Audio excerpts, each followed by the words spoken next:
guys, it's Anna. Welcome back to my channel. Today's video is gonna be a very short review of the Priory of the Orange Tree by Samantha Shannon. So I read that book in the month of April.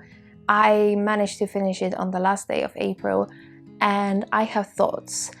So The Priory of the Orange Tree is a very famous fantasy book. It came out in 2019 and since then it received a major amount of hype and great reviews. Everybody seems to love it and there's just so much hype around it. Samantha Shannon is a very popular author.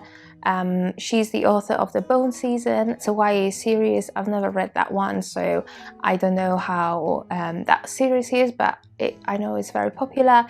And then she came up with this story, which is a adult fantasy story, and it's a standalone, so it means it's not a series, it's just one book.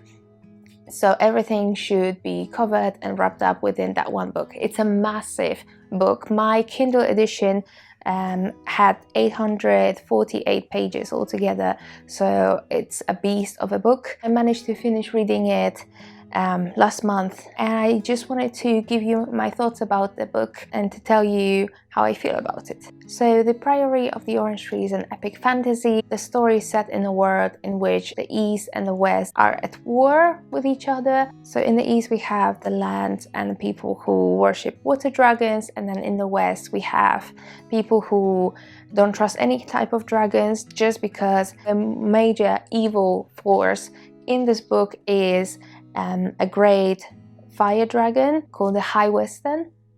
So he's been defeated 1,000 years ago, and there's a prophecy that he will return after the 1,000 years have run up. The story follows 4 major characters. We have 2 of them set in the West and 2 of them set in the East. In the East we have Nicholas, who's an alchemist, and we have Tane, who is training to be a dragon rider.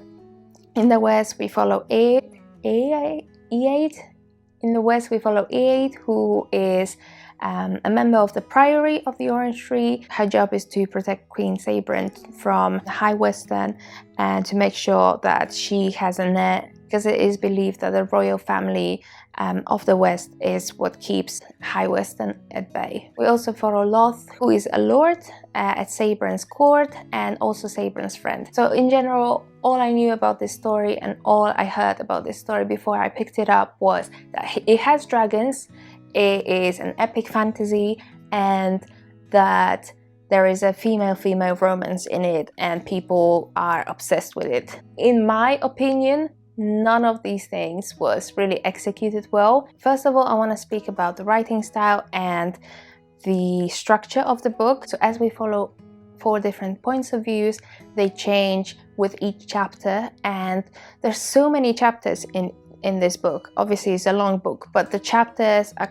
pretty short. They're normally about 10, maybe 15 pages long, so they're pretty short, and the points of view keep changing. So sometimes we have 10 pages from Tane's perspective in the East, and then we have 8 pages from someone else's perspective in the West, and it's just really confusing, especially at the beginning. It was really difficult for me to get into the story just because there was so much world building and there was so many informations dumped at you, and you couldn't really get into the story because you would be jumping from one place to another person, another character, more people were introduced, and it was very chaotic, especially at the beginning when you didn't really know the world and the characters.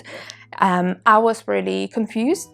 At the beginning. You have, as with most of the fantasy stories, you have the glossary at the end, so each character is described and what they do, but you can't really keep jumping back and forth every single time a name is mentioned, especially if you're reading it on a Kindle, because that doesn't work. Or even if I was reading it on audiobook, it wouldn't really work, because how can you jump back and forth just to double check it? So this only works if you have a physical copy. So I've never read anything by Samantha Shannon before, so this was my first novel written by her, and I didn't love the writing style. The way she's writing changes throughout the story, and I'm not sure if I understand why it happens. Throughout the book, there are the moments that I really felt connected with the writing, and I felt like I understand what the author is trying to say, and the metaphors really made sense to me. But then on the other hand, there was some really strange metaphors to me, and I have something in the back of my head that just happened at the very beginning, I think, or was described at the very beginning, that I can't really get out of my head, because the way she described it was so abstract to me. So it said her face was like a skinned apple. What does it mean?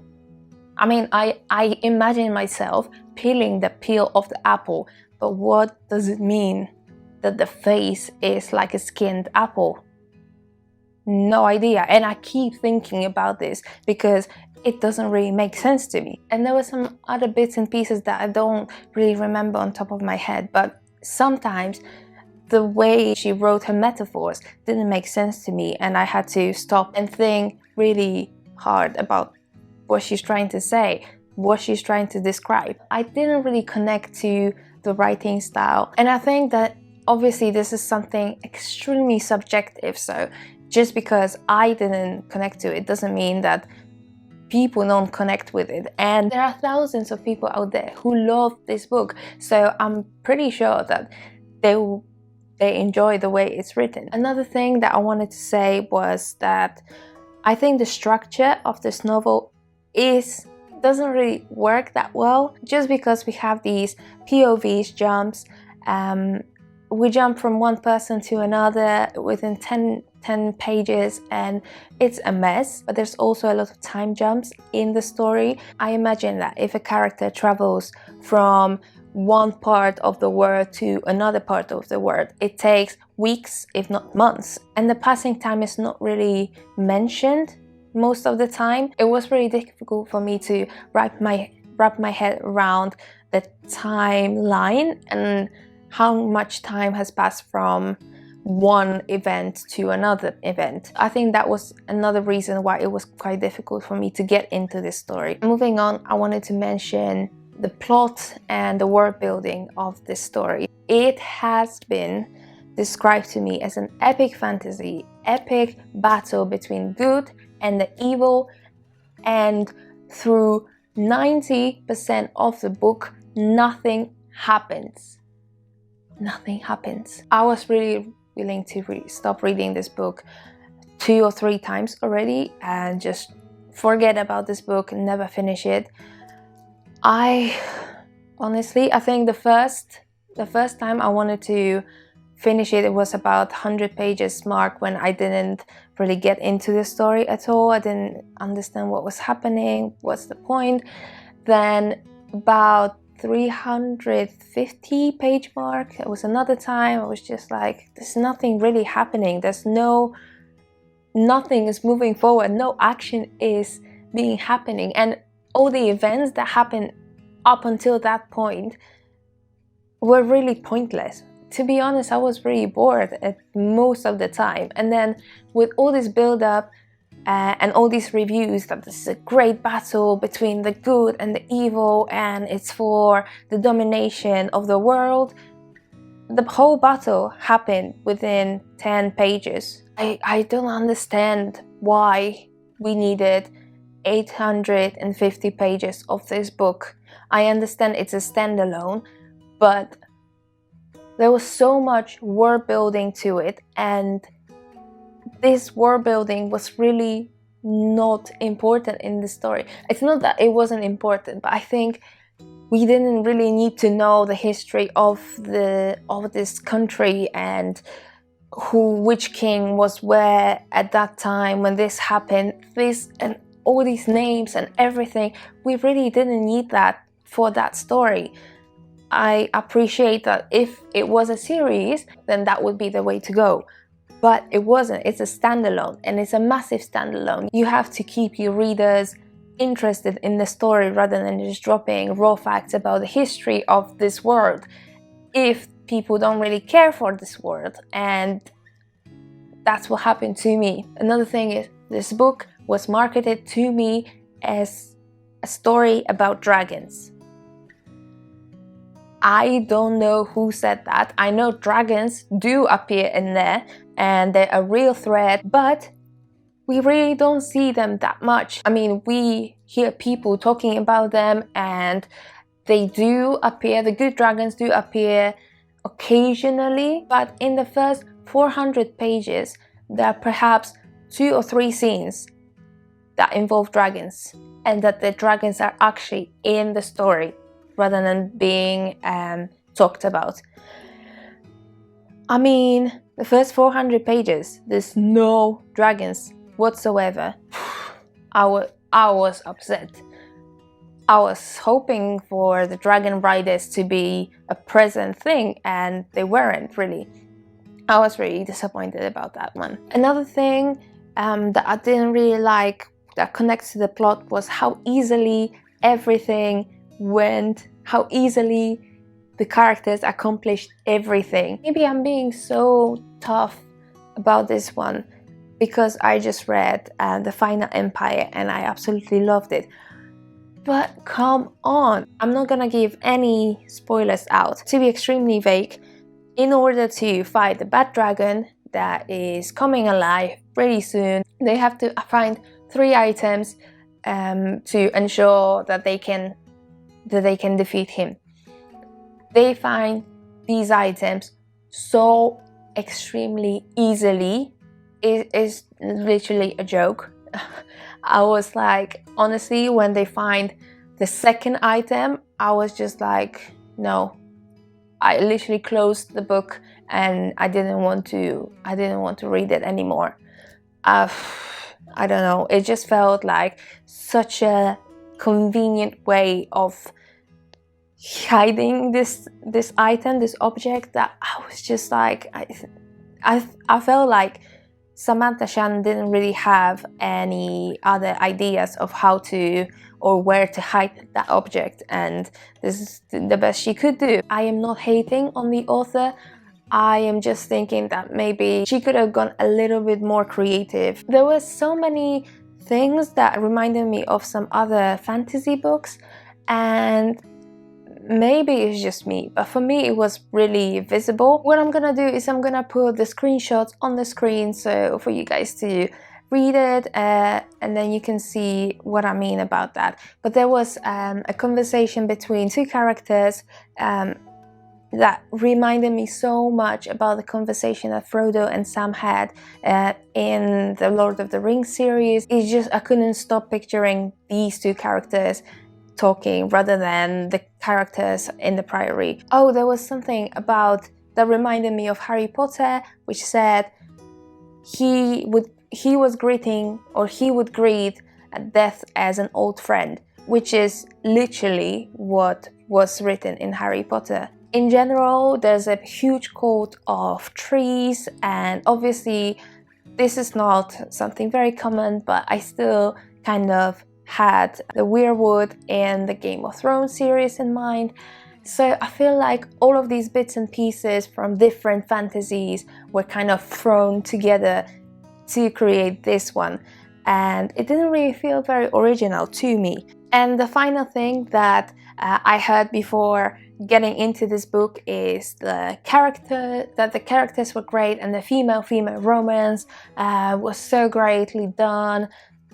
I didn't like any of the characters. I thought that all were horrible people that were really annoying most of the time. I mean, Nicholas, he's just a grumpy bastard. Then we have Tane, who's an annoying brat. Then we have Eid, who didn't have much substance to herself. I think she was only defined by the fact that she was one of the prioresses in the Priory. Sabran, the Queen of the West, perhaps she was the mostly well done character in there. I think her character was reflecting the pressure of being a queen really well, so I think that was done really well. And Loth, he was just there. He didn't have much substance or anything to himself. I don't know. And the female romance I really didn't care for. I know a lot of people thought that it was great and it was really realistic. I think the reason why I didn't care for that particular romance is because, firstly, I don't really generally care for romance. I'm okay to read about this. I don't read romance books. I'm okay to read about it in a fantasy book, but I don't really read that many romance-heavy books. And then the two is that I didn't like the two characters that were in that ship, so I couldn't care really for that romance as well. So now these are the three things that I heard that were done greatly in this book, which was dragons, epic battle, and female romance. I don't think there were enough dragons. The epic battle was 10 pages long. It was ridiculous. All the build up to it was just very underwhelming. And then female romance, I really didn't care for. So all these three things that I heard from other people that this book does really well didn't really work for me. Mind you, I really enjoyed that women were sort of the center point of this whole story. I think Sabran as a queen of this huge queendom, Tane as part of the Dragon Riders, E8 as part of the Priory of the Orange Tree, to which only women belong to. I think this all was really great. So I think the representation was good, but overall this book felt super underwhelming to me. And perhaps it is because of all the hype around it and because so many people love this story. It just fell short for me in all these aspects, and I just couldn't really rate it any higher than maybe 2.5 stars. I was still gonna give her a chance. I don't think she's a bad author. I think perhaps she's just not for me. So these are my thoughts on The Priory of the Orange Tree. Let me know in the comments if you've read that book, and if so, what were your thoughts about it? I would love to continue chatting with you about this book in the comments below. If you like this video, please don't forget to give it a thumbs up and subscribe to my channel for some more bookish content. Thank you very much for watching, and I'll see you again with another video soon. Bye!